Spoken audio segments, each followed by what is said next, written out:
Hey everyone, John here, joined by most of the GVG crew, and today we're going to be debating our Game of the Year for 2025 via PowerPoints. We're going to get 5 minutes each for our presentations, followed by a rebuttal period, and by the end of the first round we're going to be eliminating the loser of the competition. From there forward we're going to be doing another round with brand new games. So this is going to be packed with different games, packed with PowerPoint presentations, and are we ready to begin? I have, on my phone, a wheel, and we're going to press the wheel to see who goes first. Are you ready? Uh-oh. Oh, Let's boy. do this. I'm scared. All right, the first person is... Who is it?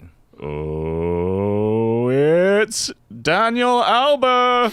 No. It was just saying, how do I make a presentation full screen, so this is going to go well. I'm ready to go whenever you're ready to hit timer. All right, in 3, 2, 1, 5 minutes, let's go. Hello, everyone. It's good to see you. This is my debate for my game of the year. And this one, I'm sorry, Natalie, I didn't tell you which one I did, but I know everybody didn't choose this one because I was already disappointed that nobody played it. It's Trails in the Sky, first chapter.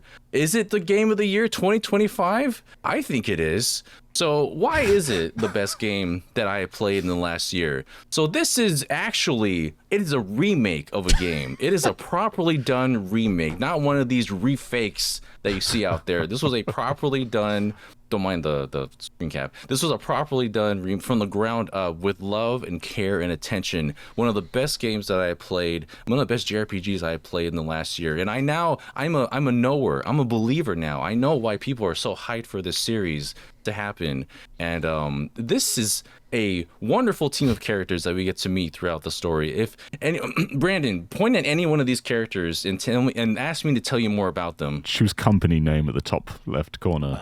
That's not a character. I pick company name. Who's bottom left red hair man? Bottom left red hair man. He's a boy that tells me that I'm in the way. I'm a brat. I'm kind of worthless, and he's an awesome character. He's a great character. He kind of comes in and out of the story. Agate is he's that hot-blooded young, like, sort of not really the protagonist, but he kind of just is that mercenary that comes in and out. And he's a good boy at heart. He supports everybody regardless of his brash attitude. And all these characters are very much worth seeing and witnessing their stories from beginning to finish.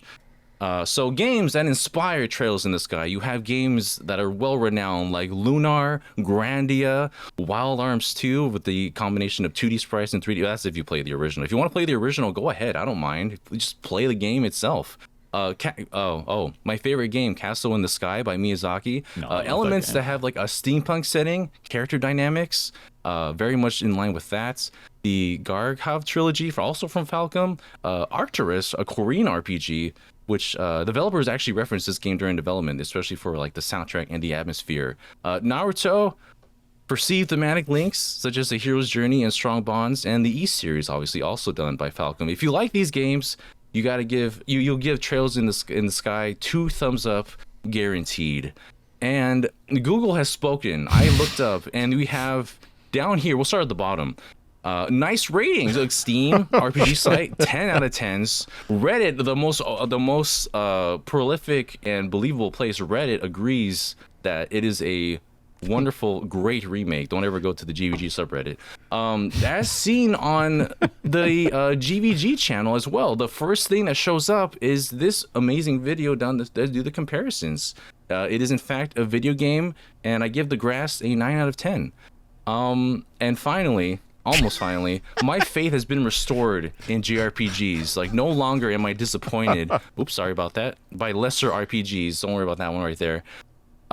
Trails in the Sky makes me believe once again that JRPGs can be fantastic. Can I get time real quick, just in case? Yeah, you have 1 minute 30.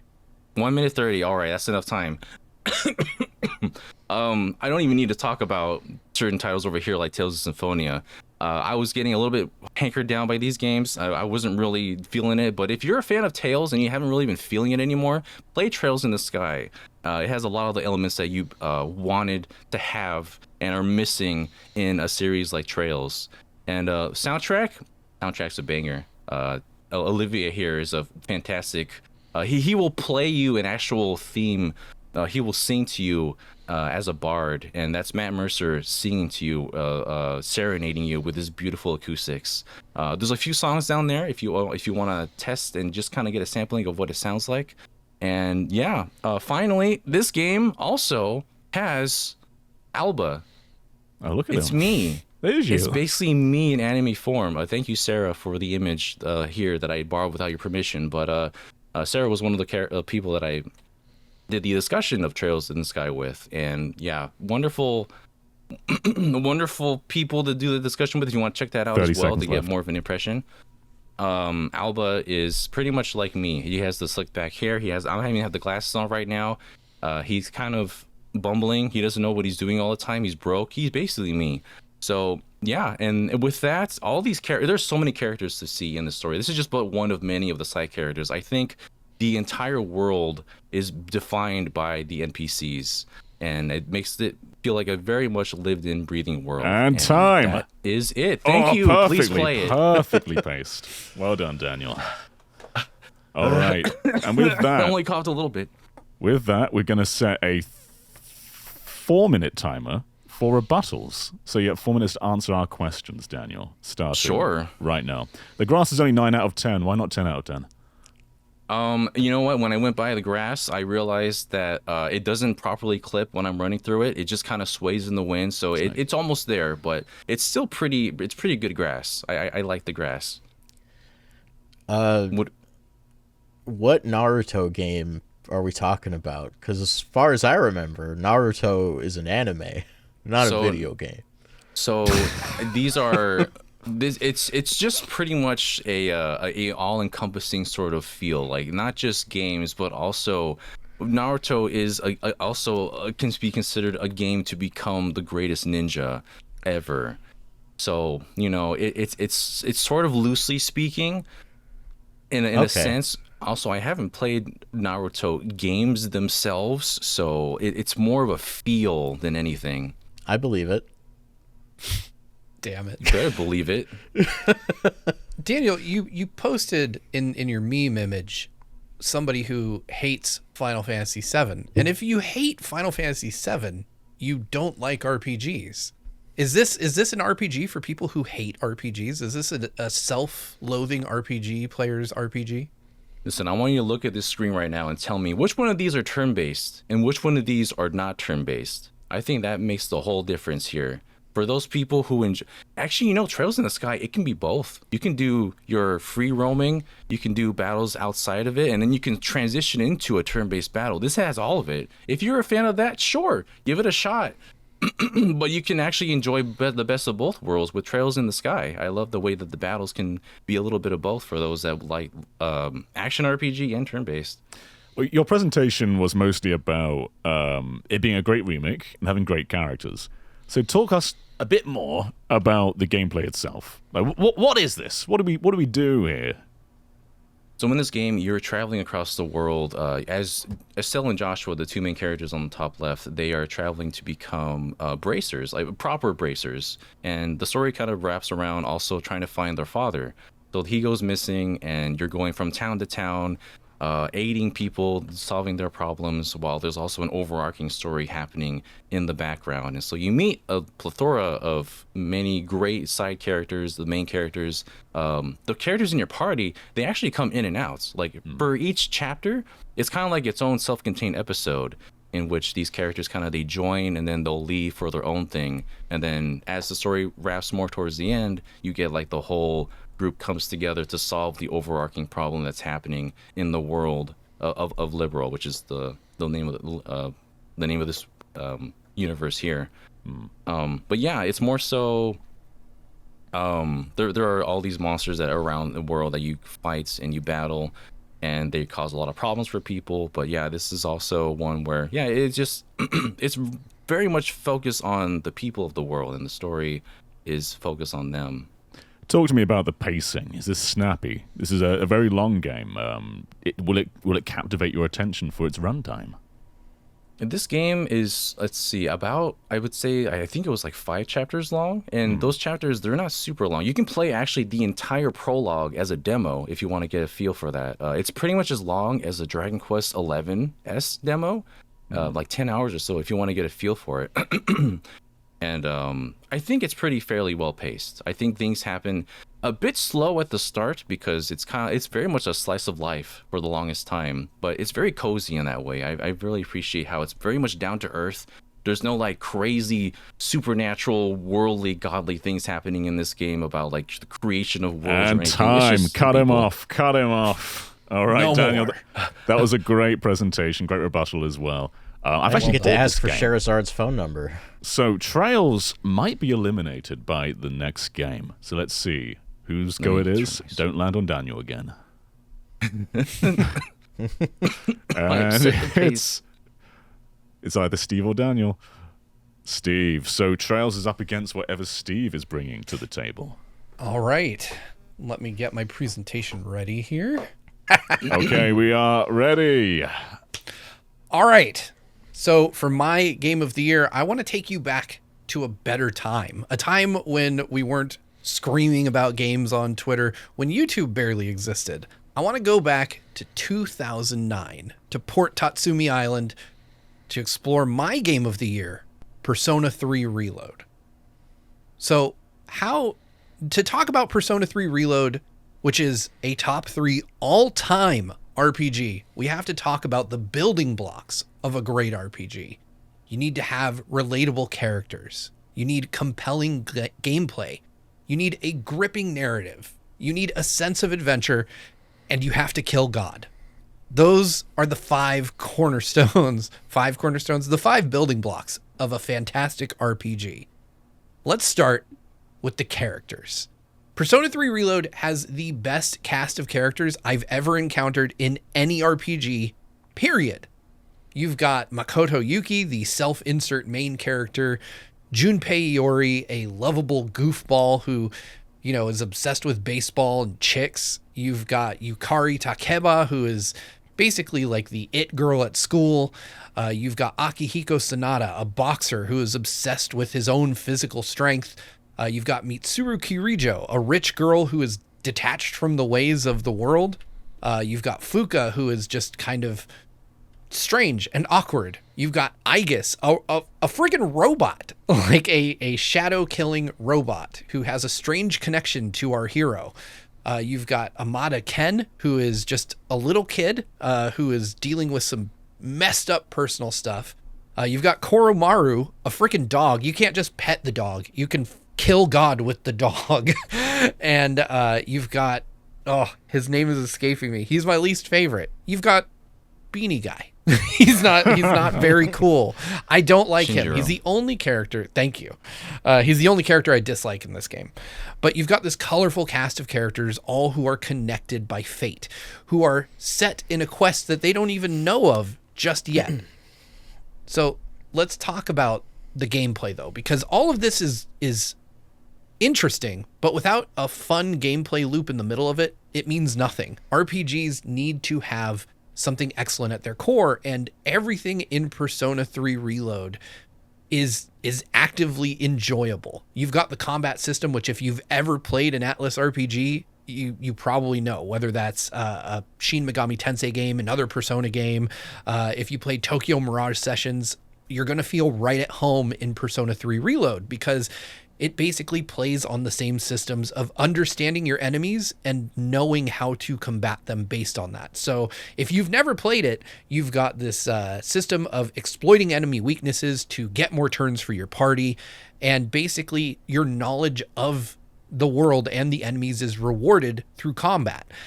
On top of that, though, outside of combat, every other single system kind of ties back into improving. So you've got the social link system where you meet and bond with people throughout the world, and each of those improve your ability to craft new personas in the Velvet Room, where you can summon or fuse or do all kinds of stuff. I only have 5 minutes. So the gameplay is probably the most engaging JRPG gameplay I've ever had the opportunity to enjoy. And let's talk about the sense of adventure for a minute, because Persona, at least Persona 3 Reload, is all about the darkness that exists in the corners of everyday life. It centers around this idea of the dark hour, an hour which is lost to everyone save for a select few every single night, during which people transmogrify into coffins, water turns into blood. The local high school, Gekkoukan High, turns into this towering, ominous 1 minute remaining. tower called Tartarus, and you don't know why it's there. You have to climb it to figure out the purpose for its existence, and deep within there are even more secrets. You meet Igor in the Velvet Room. You find the doors, the monad doors inside Tartarus, leading to an even darker hellscape. I'm running out of time. And that last slide broke. So here's what I'm going to say. Play Persona 3 Reload. It will be one of your favorite RPGs of all time. There was supposed to be a graphic there that just isn't there. It's got the most wonderful cast of characters, the best mechanics I've played in a modern RPG. It is the best version of one of the best games in one of the best RPG series. You cannot beat this. Thank you. Okay, Steve, I'm going to start your rebuttal right now. This didn't come out in 2025 other than the Switch 2 port. Does that matter to you? I'm of the impression that October 23rd, 2025 is part of 2025. I can't really refute that. This game came out in 2024. But it came out on Switch 2 in 2025. It did. on It Switch changed 2. Didn't nothing. it technically come out in 2009? Yeah. Well, okay. We'll accept that it's here. I'm not going to disqualify it. I'm just state your case. Is it okay for a 2024 game that's ported this year to be legible? I believe so, because this would not have been possible on Switch 1. Mm-hmm. It at launch ran at only 30 FPS on Switch 2, and only recently got updated to 60 FPS on Switch 2, proving that it would likely have not been possible to run on the Switch 1 at all. And I think that telling Nintendo fans that their games don't count because they released on other platforms earlier, I mean, that would disqualify almost everything on Switch, right? Like, most great games on Switch came out on something else earlier. Sure. Especially third-party games. Okay. Go on, Daniel. So, what makes, in your opinion, without spoilers, of course, what makes Ken Amada a better character than Shinjiro? I think you forgot whose name is. Yes. I don't like Shinjiro, but Ken Amada has kind of I think that the motivations for Shinjiro are a bit more surface level than Ken Amada's. Like, Ken Amada's story, for me, is much more tragic than Shinjiro's story. I think that Shinjiro has some kind of very predictable anime protagonist vibes to him. I think that his fate, I can't say much, serves as a driving force for the story and helps to deepen Ken's own story. So I think he's kind of like I can't even say what I want to say, but knowing that you know the narrative, I think that the events that happen around Shinjiro help to strengthen Ken Amada as a character. You stated it's the best version of one of the best RPGs. That's actually quite debatable amongst Persona fans. Why is it the best? I feel that it's the best version because it offers a more modern, clean presentation of, like, if you look at the original graphics for Persona 3 and Persona 3 Fez, right? They're good, but I think that this makes it more accessible in a way to people who are interested, like people who have come off of Persona 5 and that's where they jumped on. And I'm very much kind of the same way. Like, Persona 5 was my very first interaction with the Persona series. I didn't finish it, but it got me interested. And Persona 3 Reload basically gave me that kind of push to try this game out. And since then, it's become a springboard for me to try every other Persona game that I can get my hands on. Like, I picked up Persona 4 Golden. I picked up Persona 3 Fez on Switch, or Persona 3, yeah, Portable on Portable. Sorry, on Switch. I've picked up Persona 4 Arena Ultimax, for Christ's sake. Like, I've definitely gotten deep into the series as a result of this. I feel that this is a great way for newcomers like me to get into the series, and I would argue that if you like Persona 3, like the original releases, you probably played Reload as well. I think that the accessibility plus the quality of life stuff that's in Persona 3 Reload makes it the best way to get into this for the first time. Do you want a 10-second question, Brandon? Do you like the color blue? Yes. Time up. Dang it. Amazing. Not enough time. Okay, very well done, Steve. Now, let's see if the wheel will land on a new person. Hopefully it does. Oh yeah, let me stop sharing. Just the flip a screen. coin. I Yeah, I should do that. think you're good. That's close enough to Brandon. Yeah, that's Brandon. All right, Brandon, Okay. you go ahead. I've been waiting for this. My choice for game of the year is Blueprints. And you might be wondering why you see Blue's Clues instead of Blueprints. And that's because I'm here to talk to you about Blueprints from the context of Blue's Clues. Because I think Blueprints is Blue's Clues for adults.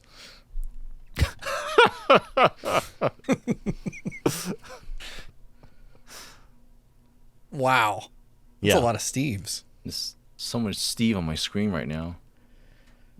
So our first clue, the house layout changes in every episode, and that is basically the conceit of Blueprints. When you approach the manor, and for one, you go to the manor without really knowing why you've been summoned, and the same thing happens in every episode of Blue's Clues. You don't know what you're in for with Steve until you get there and he lets you in.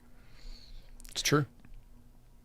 In Blueprints, you need to choose doors to open and get further and further into the manor, but you don't know where those doors are going to lead. And just like the animated world of Blue's Clues, the house layout of Blue's Clues is never the same. You don't know what you're going to experience when you go down that hallway that used to go to the bedroom, but now goes to the kitchen for some reason. True. Moving on to clue number 2. That's a You game have to look for clues to figure it out. Hidden throughout the various rooms of Blueprints are clues that lead you towards the solution to the overall mystery.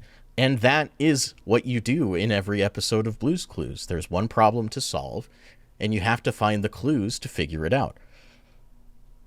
Therefore, Blueprints, again, is Blue's Clues for adults. The difficulty level of the actual mystery in Blue's Clues in Blueprints is much more complex than Blue's Clues. You might find clues in a room that leads you to a room that you don't have yet.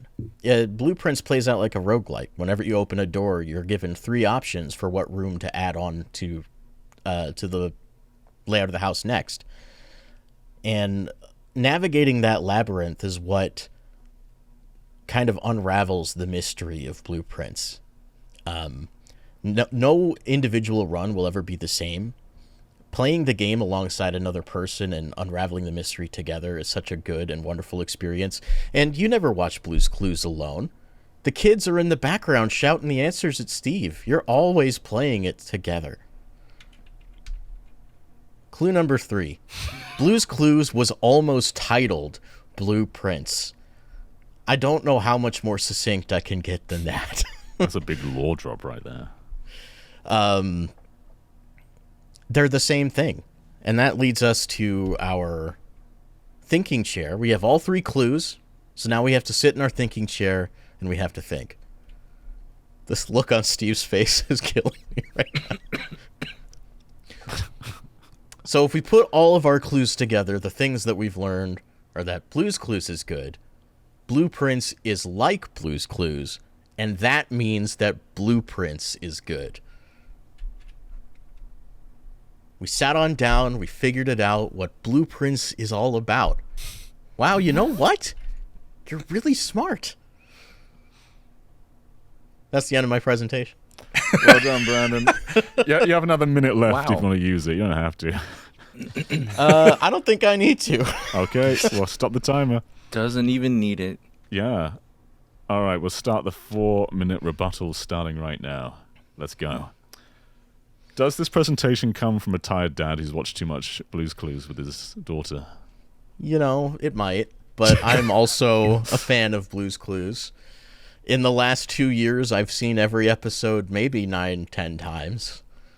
So I'm very familiar with the fundamentals of Blue's Clues, and that's why I'm so confident in my thesis. Anyone else? Well, I'll ask another question. Okay, so we've got a lot of Blue's Clues similarities here. Talk to us a bit more about Blueprints as a general, because I think it was that clear about what kind of game this is for those who don't know. Blueprints is a mystery game in the same vein as something like Outer Wilds.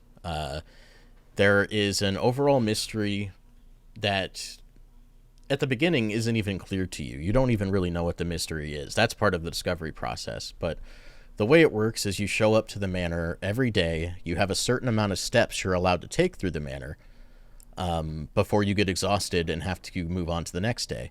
The labyrinth of the house changes every time you enter. If you go through the north room in the first corridor and enter the kitchen on one playthrough, the very next playthrough, you might end up in a bedroom or even a closet.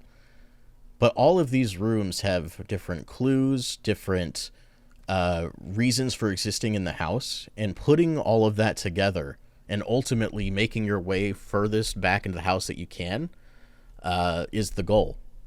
But the mysteries are multi-layered. Basically, they're stacked on top of each other. One mystery will lead you to a single clue that'll help you solve another mystery.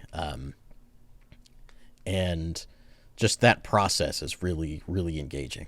Brendan, earlier you mentioned that Blueprints is at its best when you're playing with another person, but it doesn't have multiplayer, and not everyone has another person to play with. Is that a fundamental flaw? No, I don't think so. I don't think it's the game's fault if you don't have friends. Okay. But no, I think playing a game like this with another person is an exciting experience because you can bounce theories off of one another. Solving a mystery is a lot easier when you're not trapped in your own head. All right. This is a year of lots of big indies like Silk Song and Hades 2. Is this your favorite of all the indies of this year? I'd say it's close between this and another game. But for those that know me, this particular genre of game is among my favorites. What would you say is your biggest criticism of Blueprints? I think my biggest criticism of Blueprints is that the mystery is so deep and so multi-layered that if you take a break from the game and try to come back to it later, you might as well start over. You're going to be filling out a notebook with a pen and paper, just like you do with Blue's Clues. It's that kind of game. I think you should just message the developer of this game and tell them that this reminds you of Blue's Clues and see if they take that as an insult. I think they just ripped it off. Yeah. They should probably get some royalties for this. You got 10 seconds left, by the way. Steve from Blue's Clues, he has what's coming to him. Positive. All right, on that Sounds note. like a threat. Well done, Brandon. Thank you. Okay. Can someone set a 5-minute timer for me so I'm not looking at the clock? Hold on. I'll get you. 3, 2, 1, go. Publishers. We're always talking about game developers, people who make games, but let's just celebrate the publisher a second, the people who are behind marketing, the people who are funding the game. Give a round of applause to publishers. We love Kepler Interactive. They are behind such games as Cat Quest 3, Rematch, and the Game of the Year takeaway with most awards of any game, Expedition 33. It's pretty good, right? However, Kepler published another game this year, one that I think is even better than Expedition 33. And I know what you're thinking. It's no Bionic Bay. Expedition 33? That's no Bionic Bay. We love Bionic Bay. We are nodding, all of us. Everyone loves Bionic Bay. What you're looking at right here is pixel art, right? Doesn't look like it though, does it? This is done pixel by pixel to make this artistic masterpiece. But some of you might be saying, I'm not that familiar with Bionic Bay. Tell me more about this game, and I will. Here's just a quote from a guy. It probably means something. Now, here's some GIFs. This is Bionic Bay. What? Huh? What a cool mechanic. He just switched places with that and used it to solve the problem. He used that, switched places, destroyed the fan, and now he can progress. Let's do another GIF. Look, there's more of this. This is the core gimmick of Bionic Bay. You can switch places by tagging items and then platform around them. It's puzzle solving, it's reflex testing, it's just pure, great puzzle platforming. Now, the cool thing about Bionic Bay is even without all these layers, you have these really cool platforming moves. You can dive like in Mario Odyssey. You can roll. You're a pretty nimble guy. But then you have all of these really innovative moves, and the key one being this tagging mechanic. But 35% of presentations is done by visuals. So, shall I just show you a speedrun of the game a second? Let's look at a little clip here. So, this is part of the game. You've got these floating platforms. Oh, it didn't mean to restart there. Hopefully it doesn't keep looping. There we go. How do you get past these floating platforms? You've got to switch places with them, defeat the laser. What about this one here? It's just floating there. Jump into the sky, switch places, go back over there. Look at him go. This is a game full of ingenious. Look, how do you do this? Oh, beat the missiles. Whoa! And let's just skip ahead. Just try and find another mechanic that isn't just switching, because there's so many others.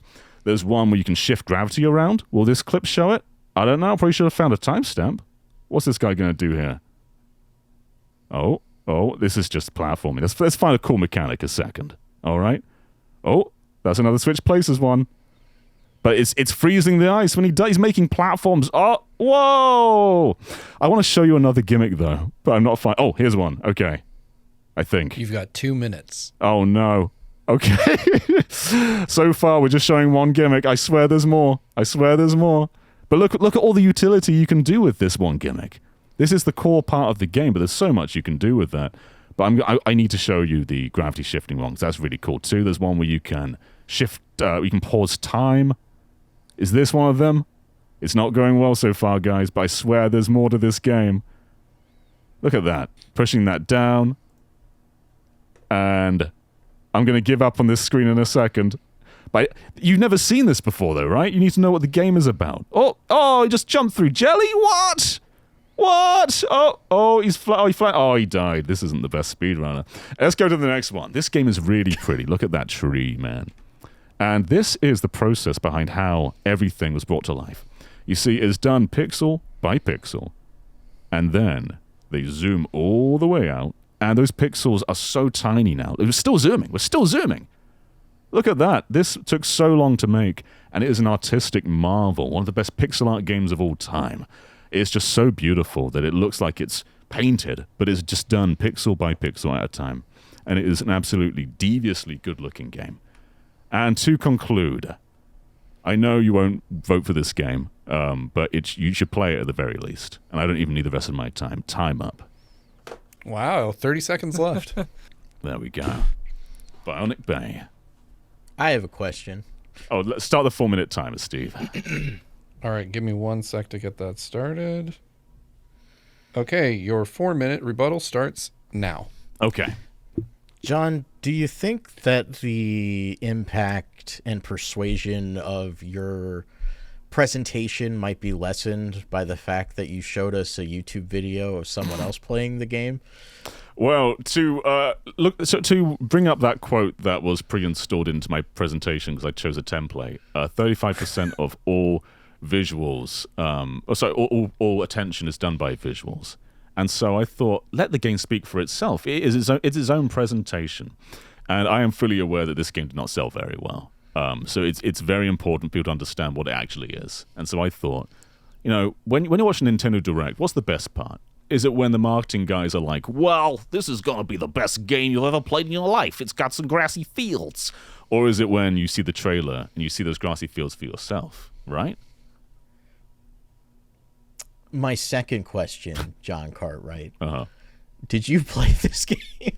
Yeah, I played this game. Okay. Just making sure. What made you think I didn't play this game? Well, you could have shown me your own speed run. You think I'm just going to record a speed run? This is a professional operation. Well, yeah, so the worst part of my presentation there was I didn't timestamp the different mechanics. So there are plenty of different ones. There's in Astrobot where you can stop time and get through this platforming pass. That's in Bionic Bay. And there's also the gravity shifting one, which is one of the coolest ones. So you can just shift the entire screen around and then try and puzzle your way through by manipulating where everything is. It's a cool mechanic, and I wish I could have shown it. But the tagging one is the most prominent one, which is why it showed up in most of the clips I found there.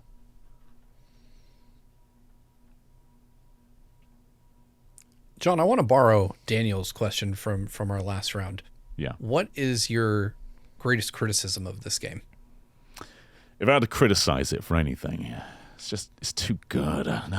So I say the difficulty. It's the difficulty. This can be a very challenging game, which is both a negative and a positive. And I think the best part of that negative is that overcoming those things feels really good.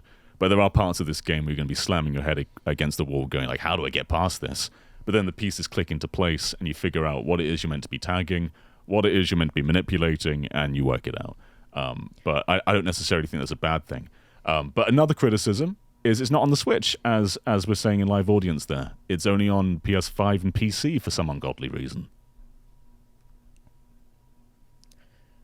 Do you think it's difficult to the point of being detrimental, or do you think this is something that, like you said earlier, it's more rewarding than not? Do you think it's unfair? Let's put it that way. Don't think it's unfair. No. I think this is...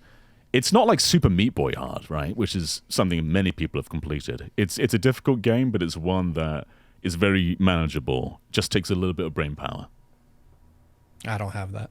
I'm not playing it. Did this game leave a lasting impression on you after you finished it? Absolutely. I finished this and I said this is up there with the best games I've played this year. I think it's one of the best indie platformers I've ever played. Like, it's up there with Super Meat Boy and like Limbo and many others like that. It is really, really good.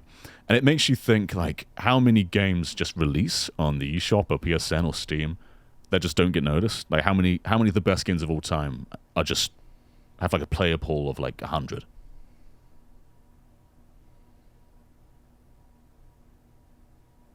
And we've got 5 seconds. Anybody got anything? There's nothing to You're ask. skating by. Just too, That's just time. Too good. All right, so we got Trails in the Sky First Chapter versus Persona 3 Reload, and we have Blueprints versus Bionic Bay. Okay, so we're locking the votes in, and we can confirm that the winners of these presentations are Trails in the Sky First Chapter and Blueprints. So they are locked in as Game of the Years. Everything is a Game of the Year here, but they are they are the winners here. And that means that Daniel and Brandon will be going forward next time with new presentations on new games. Steve and I, we can just sit back and relax now, Steve. We're retired, man. Yeah. We did right. it, Brandon. I'm Let's honored. make more PowerPoints. Yay. And we're back. Hello, it is me and Brandon here in the finals. We have proven our PowerPoint prowess. I'm proud of you, Brandon. I'm proud of you too. This is going to be a competition full of love and praise and mutual Absolutely. respect. Definitely. There definitely won't be any slander or bad mouthing of the other in this. We're very professional and we've never said a bad thing about each other before. Ever. Never. It's never happened. We have already flipped a coin and we decided I'm going first, of course. I guess it makes sense. I went first in the first round, so I guess we'll keep it fresh and have me going next as well. So, And to be clear, in this next round, Daniel and I we had to choose different games to defend. yeah, we're not going for the same games as beforehand, or else we're just presenting the same PowerPoint again. So this time, I'm going to share my screen real quick because I need to make sure you can see what I'm doing. Tell me if you see just a black screen, Brandon. I see this is a test slide. That is correct. All right, and now you all can see that too. This is a test slide. We're running and we're rolling right into mine. Let me know, Brandon, when you have a timer going and ready to set me for my 5 minutes. Begin in 3, 2, 1, start. All right, everybody. So now we've come to my actual, even more gamey game of the year for 2025. I chose Kirby Air Riders. Shocked Kirby Air Riders. Pikachu.jpg. Kirby Air Riders, the only game you need on the Switch 2. And why is that? Kirby Air Riders is a game where, do you enjoy the GameCube?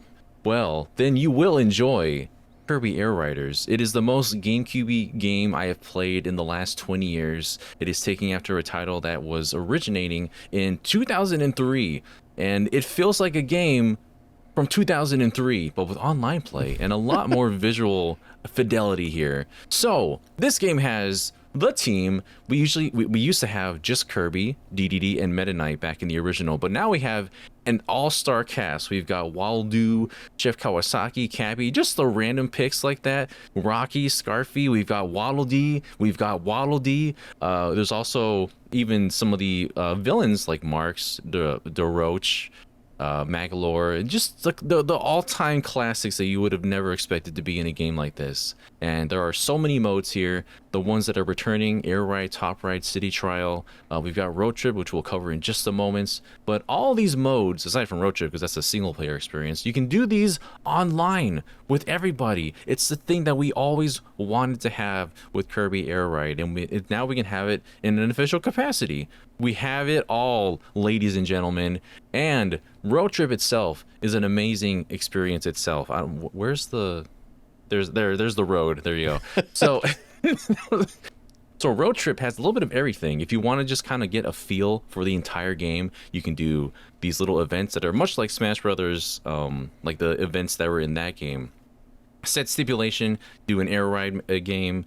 You could do this little city trial, stadium events. Everything is here. We've even got a rather ambitious story that goes along with it. Amazing cutscenes that are in line with what you've seen in Smash Brothers Ultimate, which makes sense. This is a Sakurai coded game through and through. And yeah, if you wanted a taste for this game, I think this is the best mode to jump into and to start to experience what Kirby Air Ride is all about. But so there's also other modes like Top Ride. Somehow Top Ride has returned for an amazing comeback. This is a mode where it's a lot more scaled down, but I think it's for the better. It's much better in this one because you can actually choose different machines, not just the two machines that were in the original. You can choose any character that you want, and it's a nice little like palette cleanser from their other modes, such as City Trial. It is back. There are 16 players in one city, a massive city. You can do this with all your friends in the online paddocks. It is endless nonsense. You probably have no idea what's going on in these shots, but it doesn't matter because it is all so fun. It's not anything like any other racers. It is more of an action title in which you're just running around collecting power-ups. It's its own kind of like roguelike sort of style game, and each game is a little bit different. They are all filled with that kind of like just one more game kind of feel to it, and I love City Trial. Everyone will tell you that City Trial is the heart of Kirby Air Ride, and the people, they love it too. Michael McCall here saying it's definitely my Switch 2 game of the year. Achieved everything on the trailer, 100% of this game. Twani loves it. It's otherwise 100% feature complete and obsessed with it. Pikminer saying it's peak, I'm afraid. Jackamon, I did enjoy it, and Mindy saying it's an exceptional game. So as you can see, everybody absolutely adores Kirby Air Riders. 1 minute. There's so much artistic expression as well. You can make any machine that you want come to life. You got things like Miku, the GameCube itself. There are Pokemon. There are aplenty. One machine here of Arlo by our very own Brandon Miracle, who is absolutely flawless artistic execution of our friend Arlo. And yeah, there's just so much here. If you can imagine it, there are the tools here to make anything that you possibly could ever imagine. And the most important, Rick is in this game. 30 seconds. I think the inclusion of Rick is something that we can all agree upon is probably the peak of Kirby Air Riders. And if you dislike hamsters, then you dislike Rick. And I don't know if I can trust you otherwise. And that is my presentation. Thank you, everybody. Wow, and you finished with 8 seconds to go. I yap, and I will cut it close whenever I need to. All right. So, do I need to put in a timer to rebut? Sure. Well, since it's just me and our audience, feel free to put in questions. We're going to do 3 minutes instead of the 4, starting now. Okay, Daniel, I want to go back a couple pages to those Bluesky comments. I want to examine those a little closer, if you don't mind. Oh, sure. Yeah, we can go back a bit. Let me roll those. Hold on. Let me put that back. Ah, there we go. Sorry about that. We're good. We're good. So, I just want to put a magnifying glass over some of these comments that have Sure. parts of them scratched out.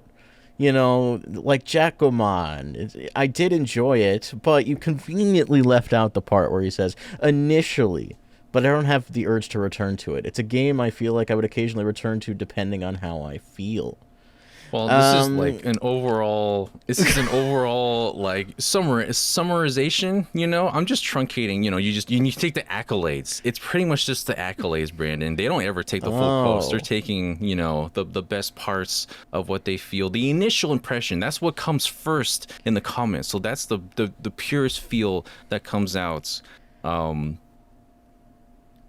When they I don't know, they didn't review it, but it's when I wanted to put some feelers out for what people were thinking about this game. So you disagree then with Mindy saying that the only thing holding it back is the controls. You have no criticisms of the controls at all. There is nothing online anywhere that has me saying that I have disagreed with the control scheme that Sakurai has for some reason give us only 2 buttons instead of the whole controller. And to follow up on that, Natalie asks, do you think Sakurai's fear of multiple buttons gets in the way of the game ever? I think Sakurai wanted to make a title in which everybody could easily jump into and understand. And I know there are some people that may disagree with the fact that, we could do this with this button or do a spin attack with another button. But I think in the end of the day, like, when I play this game with my sisters, they were able to easily kind of understand like what to a base level. Like they could just press one button, and that was like for turning, for boosting, for tilting the control stick for flying, and they were able to understand that a lot faster than for say Mario Kart, for example. So, it is a risky design choice, but I can see where he was coming from. All right, we're in our last 30 seconds. Does the lack of Adeline not hold the game back? Asks Amagus. Yeah. We got him. He's cracking. We found the weak point. Listen, Kirby 64 was my very first game of Kirby ever on the N64, and like there's the representation is like what Magman and a crystal shard, just the crystal shard in Road Trip, and then like and they didn't add Madeline, man. They didn't add Madeline. Adeline. So I'm out of time to ask my last question, but it wasn't really a question. It was more of an observation. That on the next screen, you chose to use my own artwork against me. No, I mean, it was... I genuinely think that this is beautiful artistic expression of Arlo. I mean... No, I appreciate that, but you're using my own perfect creation to show why your pick is the better game. Listen, you're quite literally using it as ammo. I didn't know that I was going to go up against Brandon. It just kind of... Okay, that's fair. I'll give you that. It just kind of worked out that way. I'll give you that. Though some might say you did know you were going to go against me. I said in my heart, if I won round 1, I'm going to go in with Kirby Air Riders. So, fair enough. Well, that was a great presentation, as upset as I am to admit it. But that means it's my turn, and I have to defend my second game of the year. This was tough for me. I had a couple options, and ultimately I had to narrow it down to this one. 5 minutes in 3, 2, 1, go. Welcome, everybody, to another feature presentation. My name is Brandon Miracle, and I'm here to take you on a journey into the world of Hollow Knight Silksong. This is our queen, Hornet, in her most pure state. Stick figure. Look at this beautiful creature. How could you not already love Silksong when you see this? But this isn't the only note I have in Silksong's favor. And starting with Exhibit A, you'll understand why. Sherma. What else do I need to say about Sherma? He's beautiful. He's perfect. Despite everything, he believes it'll be okay. His song, that's the song of the year. He gets his own Game of the Year award. Moving on, Exhibit B. Hornet is Samus Aran. Hornet is Samus. She'll find power-ups. She makes new paths using those power-ups. She becomes strong from those power-ups. And she's another great example of a strong female protagonist. Hornet has the movement.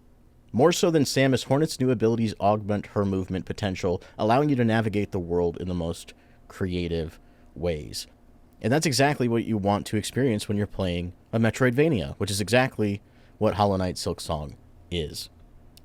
Exhibit C. Sherma. What else do I need to say? Exhibit D. Hornet is strong-willed. She doesn't take crap from anybody. And, because of that, the NPCs, they feel alive. Look at this snail guy being brutally slapped in the face because he wants to get a little kissy-kissy from Hornet. But these NPCs, they have such strange and diverse personalities. Despite, this poor gentleman's perverse attempts at a relationship with Hornet, what he really wants is to document every beast in the world. And every little NPC you meet has some weird quirk or reason for existing in the world, and that all comes together to make Hollow Knight feel alive. And At halftime? And that is even further exemplified by the world design of Hollow Knight Silksong. This is the first area you walk through in the game, and there's foreground elements, background elements, everything's animated and beautiful. I have never felt like this sense of place in a 2D game as much as I have in Hollow Knight Silksong. It's just full of life. It's the most alive 2D world I've ever experienced. The map weaves in on itself and hides secrets in really dubious places. I think it's the most rewarding world discovery since Breath of the Wild and Elden Ring. Exhibit F. The boss fights are the star of the show. If you've played Hollow Knight before, then you already know what I'm talking about. These fights represent the pinnacle of 2D boss design. Everything is avoidable. Patterns are learnable, and they're punishable. Bosses are not only an obstacle that blocks the path forward, but they're also a reward for your exploration. There are several optional fights throughout the game if you look hard enough, and dare I say, there's not a bad one in the bunch. Daniel, I know you and I share a certain experience with a certain pair of robotic boss fights that left us feeling ways that I don't think we've ever felt after fighting a boss. You have 1 minute left. These truly are some of the most incredible boss fights in, I'd say, in game history, and you are doing yourself a disservice if you don't experience them. But for my final point, the strongest point I have in favor of Hollow Knight Silksong being Game of the Year is Sherma. Finn, the end. I'm finished. I was gonna say, if it didn't end with Sherma, I was gonna be like, "Are you sure there's not another Sherma?" I considered putting Sherma in again after this one. I'm glad we're on the same level. If you don't like Alrighty. Sherma, we can't be friends. I mean, as you know, in our own Good Vibes Awards, Sherma did in fact get their best reward as best little guy of the year. So I understand the feelings. In some ways, you could say that, like you using my Arlo against me, I have used Sherma against you. So, are you ready for your 3-minute rebuttal? Let's do it. All right, we're gonna start it off right now. And my first question is, Brandon, compared to games like, as you mentioned, Metroid and everything, as Samus being so similar to Holland, or Metroid being so similar to Silksong, do you think that the length of this game runs a little too long compared to your standard Metroidvanias? I've had this discussion with my pal Logan, who's sitting next to me, and he has often said that this game is very indulgent. And after the success of Hollow Knight and the length of time it took to get to Silksong, I think this game has deserved its quite frankly ridiculous runtime. It'll vary based on performance. I finished the true end at about 45 hours, but there's still plenty of stuff I can go back and do. But for other folks, it'll take much longer. This kind of length isn't going to be for everybody, but the nice thing about Silksong is it gives you various off-ramps. Like, if you finish Act 2 and you fight that boss and you feel satisfied, you can stop there. You can say, that was good for me, I don't need to finish or go any further. But if you do take that time, you dig deeper, and you see Act 3 to the end, you'll be rewarded with just an incredible series of boss fights, worlds that you haven't gotten to visit yet, and a very satisfying conclusion to the story. I see. And Natalie here also has a question saying, I was not super in love with the original Hollow Knight. Is it worth to give Silksong a try? I think Silksong is better at getting you started than Hollow Knight is. Hollow Knight does not give you... I don't think Hollow Knight gives you enough direction at the start. You have to buy various things just to be able to see and read your map, know where on the screen you are. That kind of stuff is still present in Silksong, but it's a lot less... It's a lot less of an obstacle, I'd say, in Silksong. So if that was your barrier to entry, I think Silksong is worth a try. However, if you find the game too difficult, then Silksong is going to be worse than Hollow Knight, because it is harder. It is a challenging game to jump into. And finally, I think we have one more from Amages. Do you think Silksong's DLC will release, or is it going to become its own game in like a decade? Well, considering they announced it with a title already, I'm pretty sure that's going to release as a free DLC. Hollow Knight did have, 4 different DLC packs that were all free post-launch.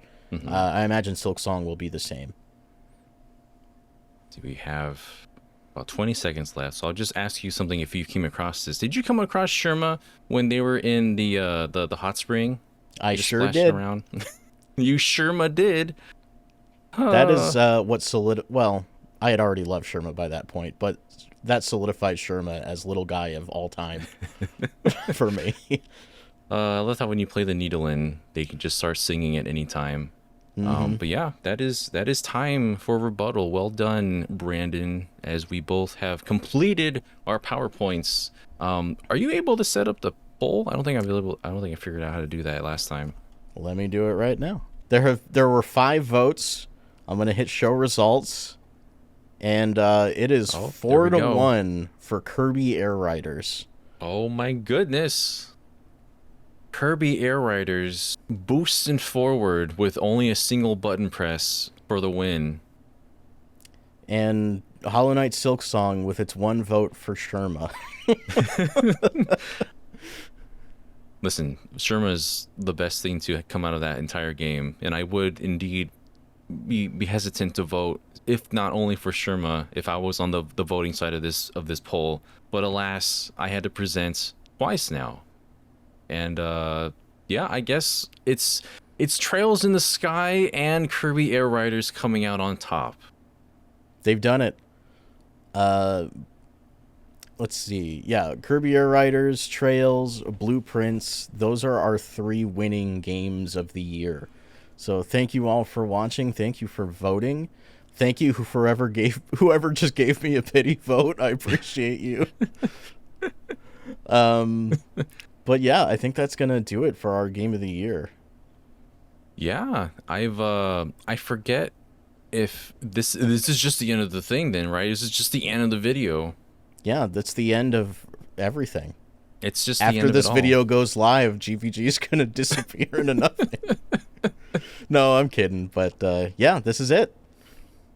Yeah, thank you all so much for joining us, for humoring our strange ideas. It's a bit after 2025 has been over for a little bit now, but we appreciate anybody that wanted to check out and see our fun little projects. We hope to do some more of these real soon. And yeah, we've got a lot in store for 2026, not just the games included. We're all working on our own projects, and we hope to see you here soon for more. But until then, take care, everybody. We hope you all stay safe, stay healthy, and stay hydrated. Until then, until we see you soon, we meet again. Bye bye.